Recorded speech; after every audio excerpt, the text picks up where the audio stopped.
Лев Толстой. Екі қария. Әңгімені тыңдамас бұрын арнаға жазылып қоңыраушаны басып қойыңыз. Рахмет. Бір күні екі қария Құддысқа бармақшы болды.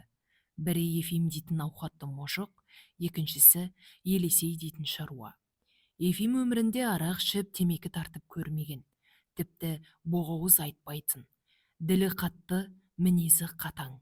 Екі рет ауыл әкімі болып сайланды, бірақ мойнына көк тиын да ілген жоқ, таза шықты. Екі ұлы мен немересі бәрі бірге тұрады.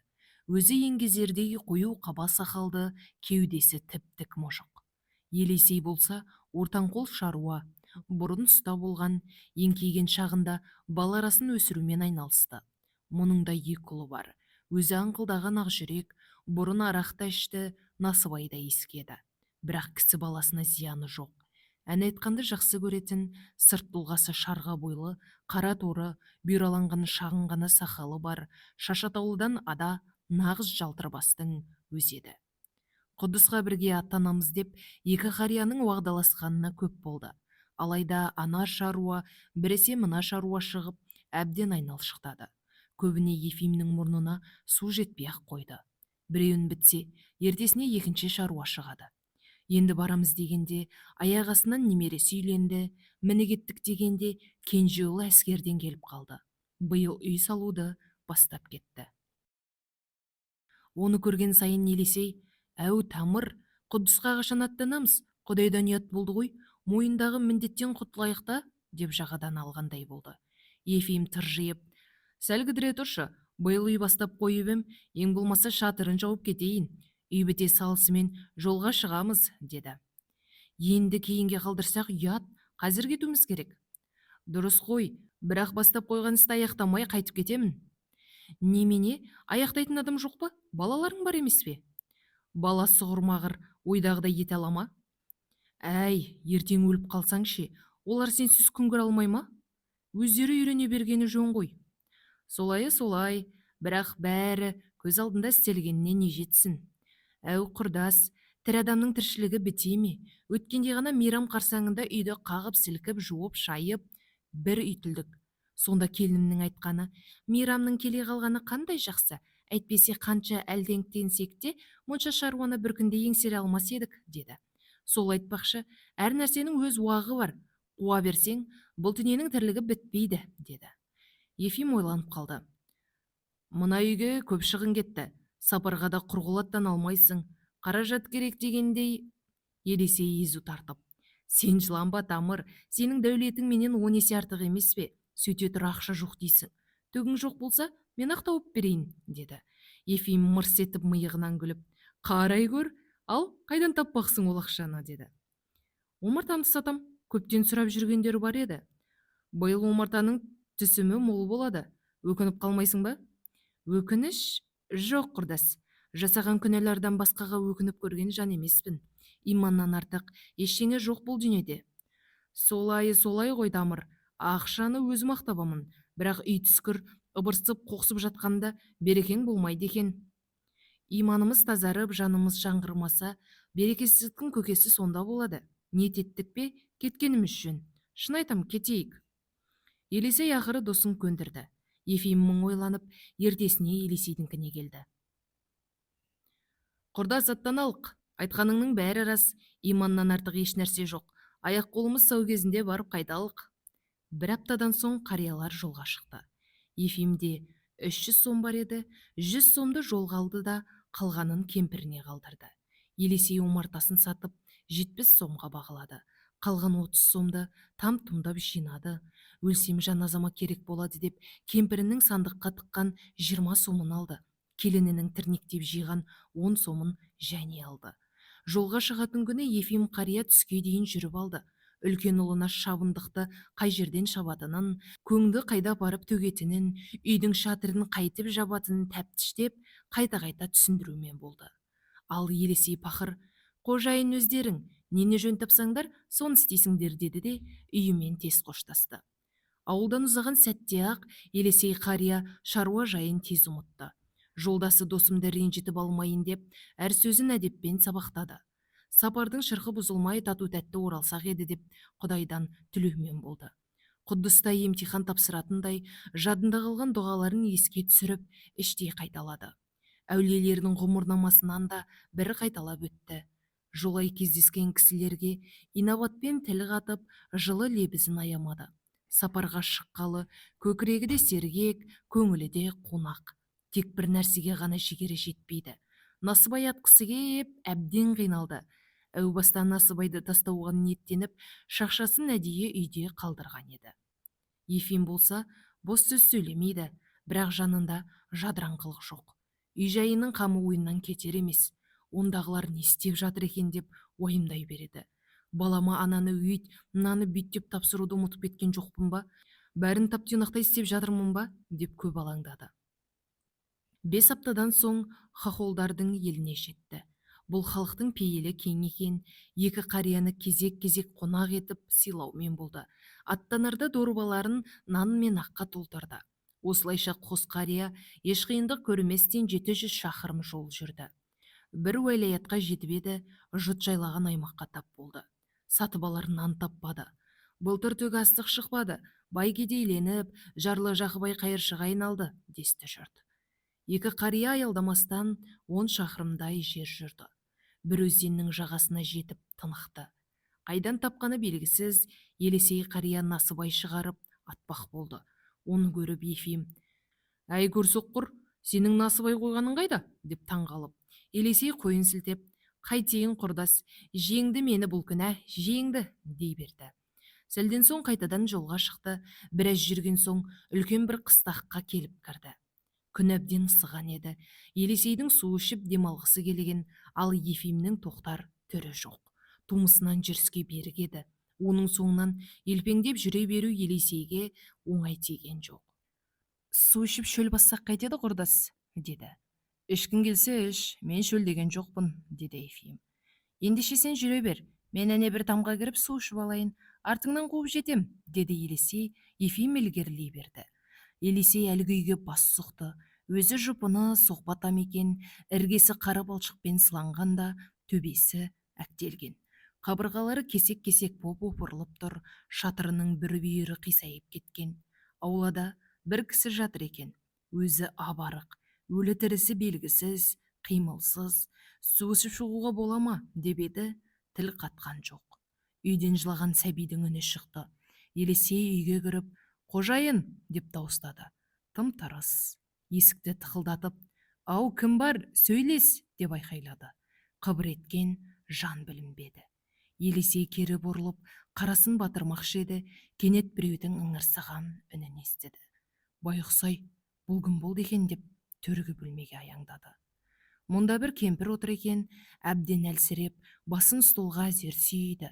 Қасында тырый арық, іші күйіккеннен қарны қампиып кеткен бір бала жүр. Әжесінің жеңінен тартып, әлдене сұрай беріп еңірейді. Бөлменің ішін сасық иіс алып кеткен. Кереуетте науқас әйел жатыр, өзі етбетінен сұлапты. Ешкімге қарар шамасы жоқ. Аяғын біресе созып, біресе бауырына тартып аунақшиды. Дәретін астына жіберген сияқты сасық иіс сол маңнан шығады.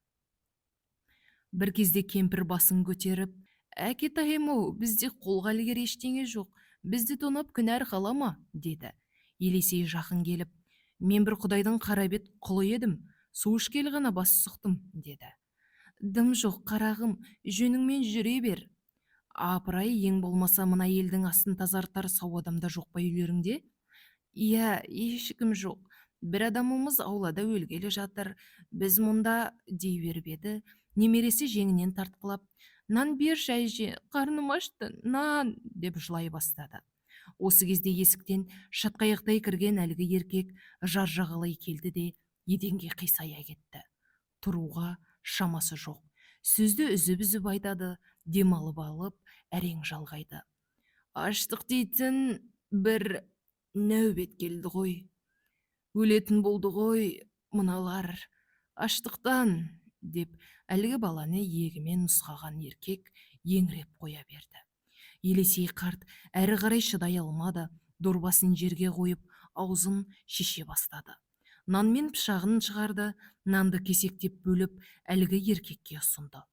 Ол көзі жәудіреген әлгі бала мен қасындағы кішкентай қызды нұсқап, осы құлындарыма берші, деді. Нан иісін сезген бала дереу ұмтылып, қос қолымен жармасып, тұмсығымен нанның ішіне кіріп кетті. Пештің артынан бір қыз сүйретіліп тұрды да, нанды көріп жүгіріп жетті. Нанның бір тілімін кемпірге ұстатты, ол ақырын шайнай бастады. Су әкелер ме еді, деді кемпір.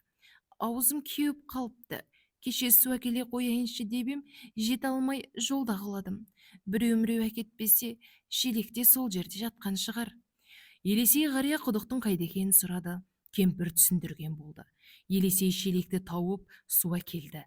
Бала-шаға шөлін қандырды, сонан соң суға шылап тағы да нан жеді.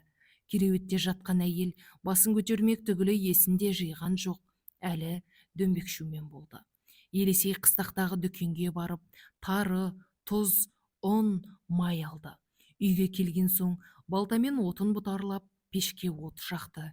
Көже істеп, ботқа пісіріп, үйдегілерді бір тойдырды.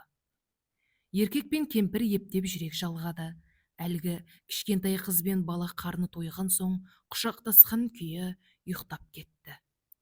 Былтыр жұт келді, деді еркек әңгімесін бастап. Жерден түк шықпады, барымызды қара күздің басында тауыстық. Сосын көршіге алақан жайдық.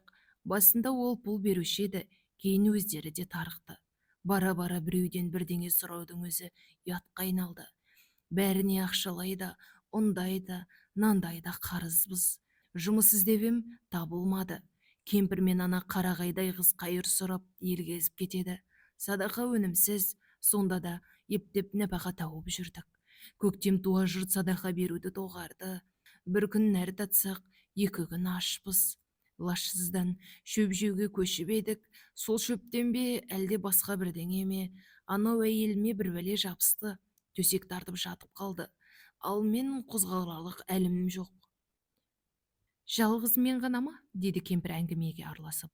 Басымды тауға да, тасқа да соқтым. Ас сусыз қашанғы шыдайын. Өлер халге жеттім. Анау кішкентай қызды да титықтатып бітті. Ұялатынды шығарды. Көршілерге барып қайыр сұра десек бармайды. Бұрышқа тығылып, тымсырайып отырғаны. Бұрнағы күні көрші әйел келген. Біздің аш, әрі ауру екенімізді көріп, шорт бұрылып қақайды. Қайтсын, өзініңді күйеуі қайтып, шеттей баламен қалған. Жана шығанымен беретін түгі жоқ. Өлген жеріміз осы шығар деп ажал күтіп жатыр едік. Сен пайда болып кеттің. Елесейдің жаны ашып кетті. Жолдасын қуып жетеміз деген ойынан айныды. Осында қонып қалды. Таңертең ерте тұрып, осы үйдің қожайыны сияқты шаруаға кірісіп кетті. Кемпірмен бірге қамыр илеп пеш жақты, керек жарақты жиыстырып, сынған есікті түзеп, жыртылған киімді жамап, біраз істің басын қайырды. Осылайша бір күнін өлтірді. Келесі күнде зырлап өте шықты, 3-ші күні де осында қалды. Балалар оған бауыр басып, еркелейтінді шығарды. Кемпір еңсесін тіктеді, еркек жар жағалай алар халге жетті. Науқас әйел 3-ші күні ғана көзін ашты, тамақ жеді. Ойпырмай, осынша уақыт жоғалтам деп кім ойлаған? Қой құрсын, ертең қозғалайын, деп ойлады қария. 4-ші күні Пасха мейрамына сәйкес келді. Мейрамда мыналарға ол-пұл әперіп, көңілдерін көтерейін, сосын кешкілік жүріп кетермін деп шешті. Дүкеннен сүт, аппақ ақ ұн, қойдың етін алды. Кемпір екеуі күні бойы асты, қуырды, пісірді, түсірді, не керек тыным таппады. Келесі күні ғибадатқа барып, елмен бірге мейрамды тойлады. 5-ші күні науқас әйел де аяғына тұрып, тәлтіректеп жүре бастаған. Еркек сақал мұртын қырып, таза жейдесін киіп, қыстақтағы бай мұжыққа кетіпті. Былтыр мұжықтан қарыз алып, кепілге шабындық жері мен егістігін қойған екен, сол жерін пайдалана тұруды сұрамақшы болыпты. Бірақ еңсесі езіліп оралды. Бай көнбейді, қайтейін, ақшаңды әкелде ал деді, деп өксіп қоя берді. Елесей тағы ойға батты. Ойпырмай, бұлар енді қайтып өмір сүрмек. Ертең мен кетсем, таз қалпына қайта түспей ме, деді. Ауру еңсесін езіп, ұйықтай алмады. Тезірек жолға шығу керек еді. Онсыз да ақшасы мен алтын уақытын жоғалтты. Кетейін десе, мына кісілер даяды.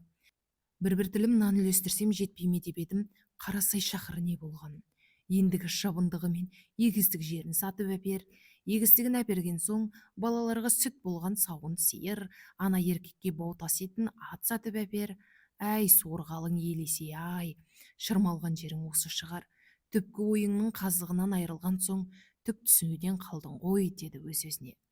Ішкі сарайым ашылар мекен деп Насыбайды атып еді, болмады. Қанша бас қатырса да ойына ештеңе оралмады. Жолға шығарын, не мына кісілерге егістік жерін әперерін білмей меңзең болды. Не істеу керегі беймәлім. Бір кезде көз іліне бастаған. Кенет түс көрді. Дорбасы арқасында, аса таяғы қолында, құнтиып киініп алған екен. Қақпадан шыға бергенде дорбасы бірдеңеге іліп қалды. Оны ағытам дегенше шұлғауы әлденеге ілігіп шешіліп кетті. Мұны қайтадан орай бастағанда шарбақтың бір жері киімін іліп түсті.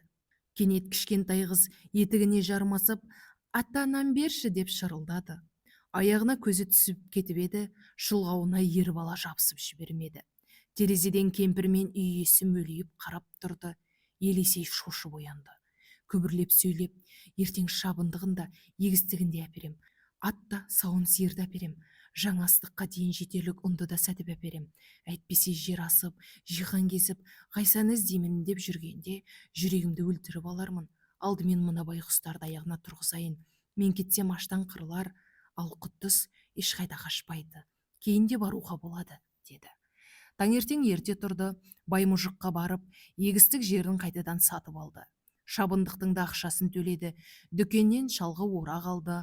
Еркекті шалғы салуға жіберді де өзі базарға аяңдады. Саудаласып жүріп бір атпен арба алды. Оған бір қапшық ұнды тиеді де сауын сиыр іздеп жөнелді. Келе жатып, екі әйелдің дабырлай сөйлеген сөзін естіді. Дүниеде мұндай адам бар екен-ау, әлдекімнің үйіне су ішуге кіріп, сол үйде аялдап қалыпты. Мұның әлгі үйге не сатып әпергенін көрсең, жаңа ғана бір атты арбасымен қосып сатып алғанын көзіммен көрдім.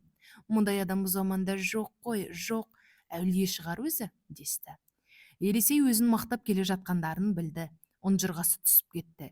Сиыр әперемін деген райынан қайтты. Ат көлігімен үйге тартты. Атты көрген үй иелері аң-таң болды. «Атау, бұл атты қайдан алып жүрсіз?» деді үй иесі. Сатып ала салғым, арзанға беріп тұр екен. Анау қапшықты да түсіріп алшы, деді жылдам сөйлеп. Үйдің иесі қапшықты қамбаға кетті. Елисей кешке дейін басы салбыраған күйі қозғала алмай отыра берді. Ел ұйқыға кеткенде орнынан тұрып, дыбысын білдірместен үйден шығып кетті. 5 шақырымдай ұзағанда жарық түсе бастады. Бір ағаштың түбіне отырды да, дорбасын ашып, есеп қисап жүргізді.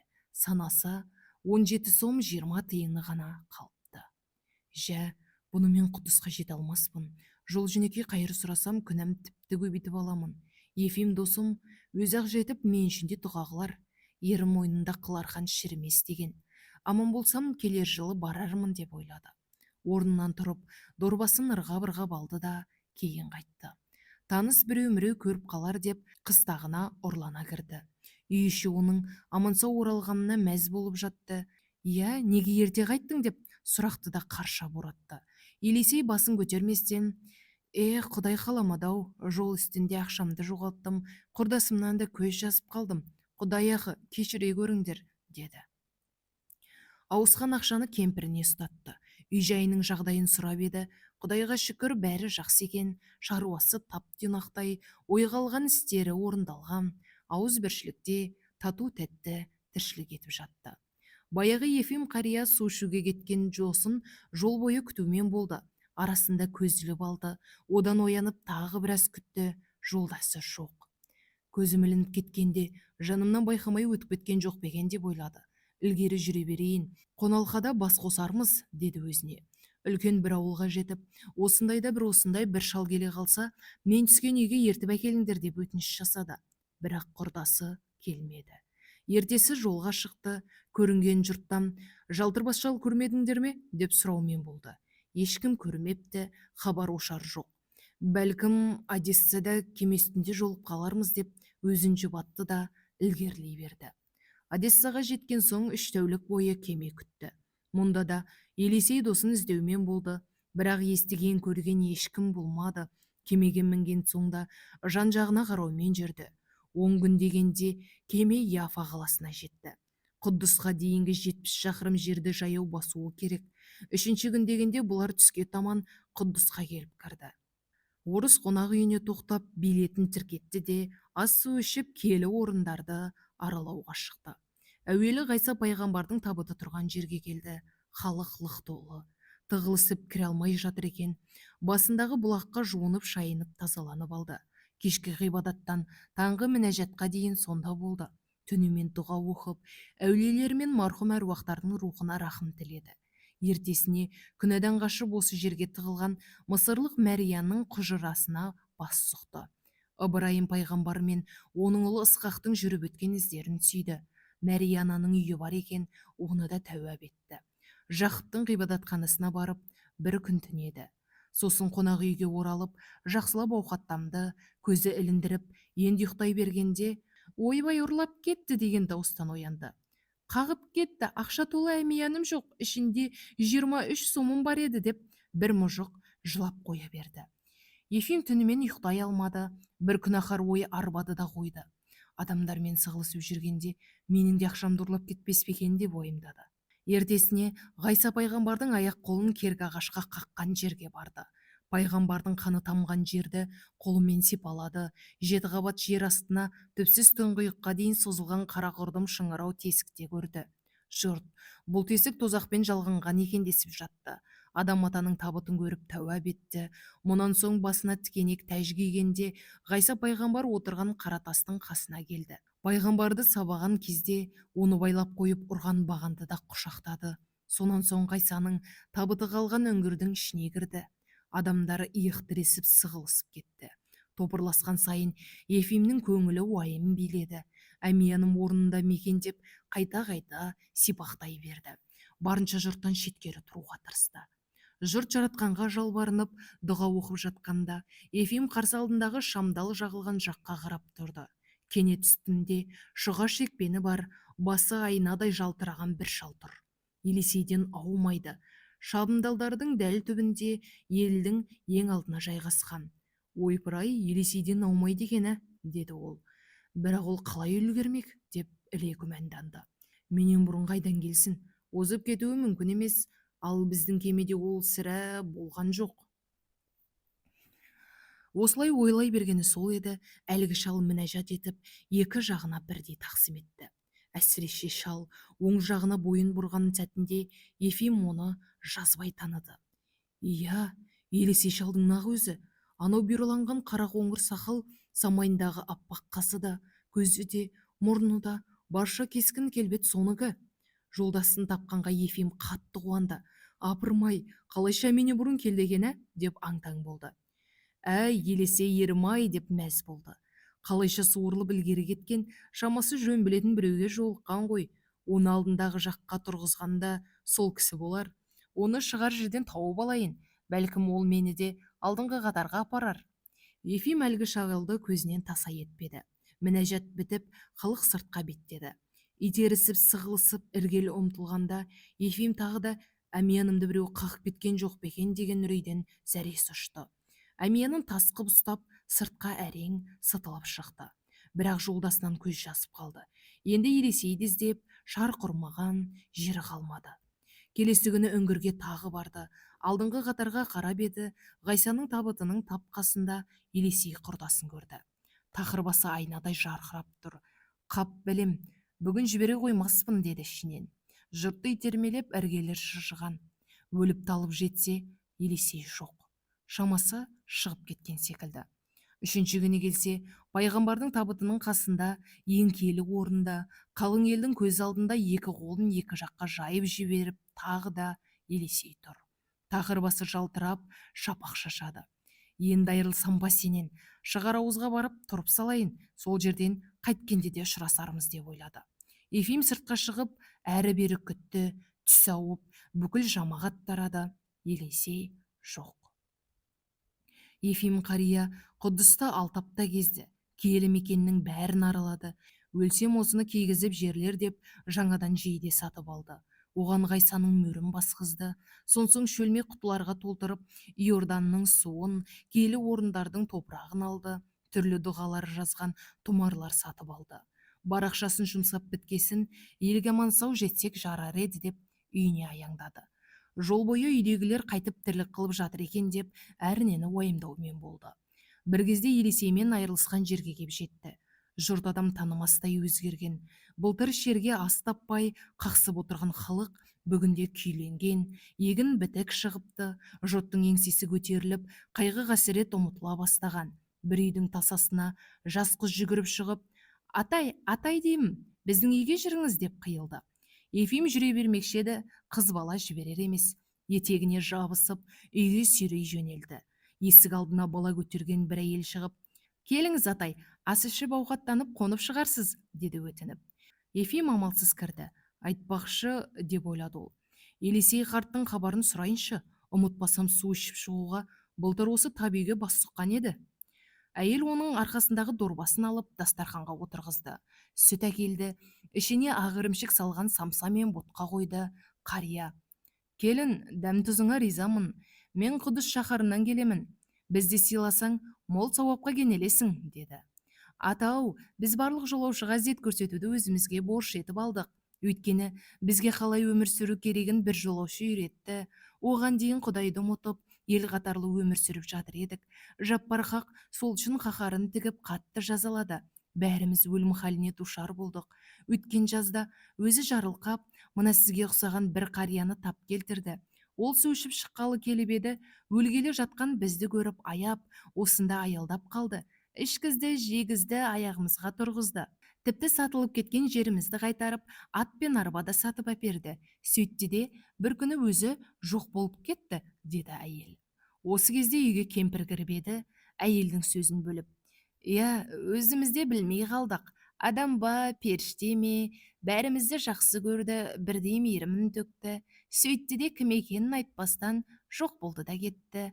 Оған Құдайдан шапағат тілеп дұға қылып қояйық десек, аты жөнін де білмейміз.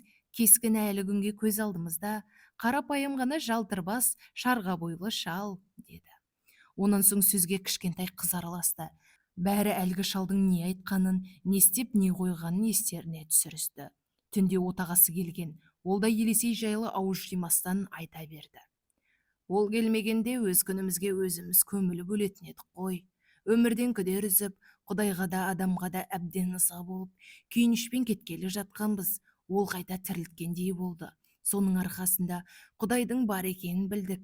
Жақсы адамдардың әлі де жер басып жүргеніне бек сендік. Бұрын мал секілді тірілік еткен екенбіз. Ол бізді адам қатарына қосты. Сондан бастап, осы маңнан өткен жолаушының бәріне тегін тамақ беруді әдетке айналдырдық, деді тамсанып. Ефим түнімен ұйықтамады. Ойынан Елисей шығар емес. Құддысқа 3 рет көргені естен кетпейді. Ол қай жерде менің алдымнан түсіп кеткен, деп ойлады. Менің мінәжатым қабыл болды ма, жоқ па, кім білсін. Ал оның тілегін Құдай қабыл еткені анық көрініп тұр, деп ойлады. Ертесіне үй иелерімен қоштасып сапарын жалғады. Ефимнің жолға шыққанына дәл 1 жыл болыпты. Көктемде елге оралды. Үйіне күн бата жеткен, келсе ұлы үйде жоқ, қыдырып кетіпті. Ақшаны орынсыз жұмсаған, жұмысты бетімен жіберген, түнде шарапқа сылқия тойып келді. Жыны келген әкесі баласын сабап тастады. Ертесіне Елисейдің ауласы жақын келіп, кемпірмен амандасты. Саламатсың ба, бәйбіше? Ефим құрдас, бармысың? Аман сау барып қайттың ба? Деді. Құдайға шүкір, барып қайттым. Сенің шалыңды жоғалтып алып ем, бірақ есен сау келіпті деп естідім. Иә, келді құрдасың. Әлде қашан келген? Қар түспей оралды-ау деймін. Аман есен жеткеніне мәз боп қалдық. Ол жоқ болса, үйдің іші қаңырап қалғандай көрінеді. Қырып жұмыс жасамаса да, осы үйдің бас иесі болған соң, ортамызда отырғаны жақсы. Ол қазір үйде ме, жоқ па? Үйде, омартасын қарып жатқан болар. Түсімі мол деп отырған. Құдайдың араларға мұндай қуат беріп, балды үйіп тастағаннан біздің шал өмірі көрмепті. Жаратқанда кісінің ниетіне қарай береді деп еді ғой, деп қояды өзі. Барсаңшы жарқыным, ол да бір қуанып қалсын. Ефим омартаға келсе, бетіне ұстаған торы да, қолына киген қолғабы да жоқ, бір ақ қайыңның түбінде сұр шекпенді Елисей тұр. әне бір кезде Құдыста көргендей екі қолын екі жаққа жайып жіберген, көзі аспанда, басы айнадай жалтырап күннің сәулесі түсіп тұр екен. Құжынаған аралар саралтын тәж секілденіп, оның басын қоршайшып жүр. Ешқайсысы шақпайды. Бұны көрген Ефим қалт тұрып қалды. «Әй шал, тамырың келді ғой!» деп кемпір айқайласты. Елесей жалт қарады. Құрдасын көріп қуанып кетті. Асығыс жетіп құшақтай алды. «Ал амансың ба, тамыр? Құдай алдындағы борышыңды өтеп, сәтімен барып қайттың ба?» деді. «Аяғым барды ғой әйтеуір. Саған арнап Иордан өзенінің суын әкелдім. Үйден алып кет. Шаршап шалдығып барған еңбегімді Құдай тағала қабыл етті ме, жоқ па, кім білсін. Жә, асылық етпе, жаратқан ием әділ ғой, қабыл етеді». Ефим сабыр сақтап сәл бөгелді де: «Иә, аяқпен бардым-ау», деді сол әлгі сөзін қайталап. «Бірақ ниет қылып барған мен бе, әлде басқа біреу ме осы жері? Құдай біледі дағы, тамыр, Құдай біледі ғой оны. Қайтарда әлгі сен аялдап қалған үйге бас сұқтым». Іші қылп ете қалған Елесей мына сөзді естігенде қалбалақтады да қалды. «Құдайысы ғой ол дағы, тамыр, құдайысы ғой», дей берді аптырап. «Ал не қып тұрмыз? Ішке кірмейсің бе? Кірсейші үйге, бал әкелейін». Әңгімені басқа арнаға бұрып жіберген Елесей үй жайының көр жерін сөз етіп, қайдағы жоқты термелей жөнерді. Ефим қинала күрсінді. Сосын әлгі үйдегі адамдар туралы да, Құдыста қалайша үш рет көргені жайлы да Елесейге айтқысы келмеді. Себебі ол бір нәрсені түсінген: Құдайдың адамға жүктеген ең ұлы борышы мүсәпір жанға шынайы қызмет ету еді. Соңы. Оқыған Жолтай Алтынай. Әңгіме ұнаса, лүпіл басып, арнаға жазыла қойыңыз. Рахмет.